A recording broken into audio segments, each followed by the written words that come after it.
Yesterday జరిగిన హైదరాబాద్కి బెంగళూరుకి మ్యాచ్లో సో నాకు ఎంటైర్ ఈ మ్యాచ్లో కనపడిన ఒక క్రేజీ థింగ్ ఏంటంటే అనికేత్ తను ఒక player from Hyderabad.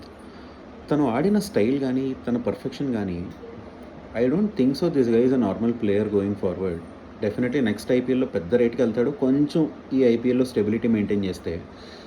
Also I have some feeling that this guy's name will be very big name in Indian cricket team going forward if there is no politics that comes into picture in selections.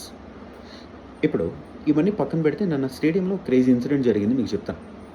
Kohli fencing దాటుకుంటూ వెళ్తుంటే పక్కన ఒక college అబ్బాయి ఎవరో how do stay so positive and energetic all the time on the field and out side the field అంటే మన champ ఏం చెప్పాడంటే I'm loving the work I'm doing అని చెప్పి పుట్టుకొని వెళ్ళిపోయాడు.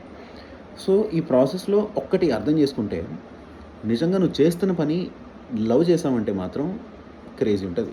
అసలు నీకు ఓవర్ థింకింగ్ ఉండదు, ఆ డీమోటివేషన్లు ఉండవు, ఆ స్ట్రెస్ అనేది ఉండదు. ఎందుకంటే నచ్చిందే చేద్దామంటే ప్రతి ఒక్కరి లైఫ్లో జరగని పని, అది ప్రతి ఒక్కరి లైఫ్లో కుదరదు. ఇప్పుడు ఎగ్జాంపుల్, ఎవరికో యాక్టింగ్ అంటే ఇష్టం, వాడు యాక్టర్ అవ్వలేడు, వాడు సినిమా ఇండస్ట్రీలో చాలా స్ట్రగుల్ అవుతాడు.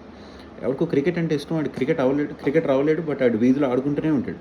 సిమిలర్లీ ఏదైతే చేస్తున్నావో దాన్ని లవ్ చేయడం స్టార్ట్ చేశాక ఈ ఐపీఎల్ నుంచి వచ్చిన ఫస్ట్ లెసన్ ఏంటంటే ఓవర్ థింకింగ్ ఉండదు, స్ట్రెస్ ఉండదు, హ్యాపీగా ఉండొచ్చు.